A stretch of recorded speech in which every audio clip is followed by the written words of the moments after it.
Now, on to software. Microsoft CEO Satya Nadella is in Kenya as part of the global launch of Windows 10, the latest operating system from that company. He's meeting locals to hear how technology is empowering their community. Students were given a helping hand in upgrading their PCs to Windows 10. Young entrepreneurs got first-hand advice on how to navigate the waters of the global tech industry. Kenya's status as an international tech hub has been growing fairly rapidly. President Barack Obama, of course, as you're well aware, did attend the Global Entrepreneurship Summit earlier this week. Nairobi is Microsoft's regional headquarters, and it's one of 13 cities around the world chosen to launch the latest flagship OS from Microsoft.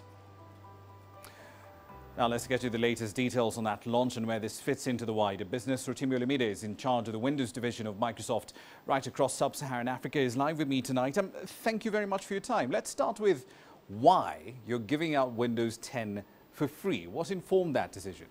Well, first of all, thank you for having me. I really appreciate the opportunity, and it's great to be back in Nairobi again. Well, you know, we've got about 1.5 billion people around the world using Windows, some version of Windows. And a large number of those folks on Windows 7 and Windows 8, and 8.1 as well. We wanted to give as many of our customers an opportunity to update to Windows 10 and have an opportunity to really benefit from some of the great features and functionality that we're introducing with this new product. So this is really about making sure that we provide the best possible OS to a large segment of our audience in the most easy way possible, and making it free just made sense from a consumer perspective. And also Windows Pro, which is for small business owners, is also going to be available for free for 1 year. So it's a free upgrade for 1 year. All right, so essentially you're aiming for scale first and foremost. Yes. Right, let's move on though. This upgrade is free for 1 year. What happens after that? Well, I'm hoping that the bulk of the folks that we have on Windows today on different versions will make that upgrade within the 1 year period.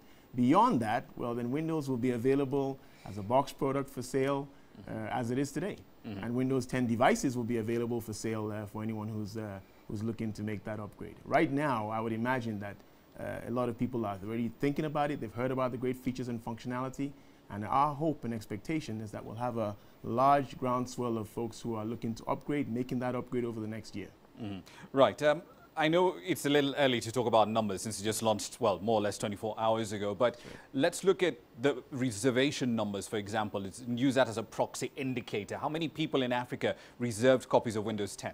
Yeah, I'll do you one better. We had over 5 million people actually participate in the Windows Insider program. And those folks are really the first folks who we look to update to Windows 10. So it's about 5 million plus people across the world who will get the update. We also had about over 1 million people who actually signed up to get Windows 10. They signed up and they wanted to get in on a reservation. So those folks will also get updated. I can't tell you right now how many are African, because I don't have that figure in front of me, but a good number are from our region. Right. One final question for you, sir. I have gotten a copy of Windows 10. I've been using it for the last 24 hours. I've noticed some features aren't 100% functional, especially if you've essentially set your region to be somewhere in Africa. Like in my case, Cortana isn't available out of the box. What's happening there? All right, it's a good question. So essentially, Cortana is a feature, our digital assistant. We actually launched it as part of our technical preview in the US about a little while after the September 30th launch of the technical preview. It's been available. And then we made it available in about 5 other markets. It's driven by our search engine, our Bing algorithm. And that Bing algorithm isn't as relevant as we want it to be in all the markets around the world. We want to make sure we're providing a great product to our customers around the world. So we're kind of phasing the rollout of Cortana across the world. Right now it's available in the US, UK, Italy, Germany, France, and China and Spain. And gradually we'll look to introduce it in other markets as well. Now that is the one key feature that I would say isn't available broadly.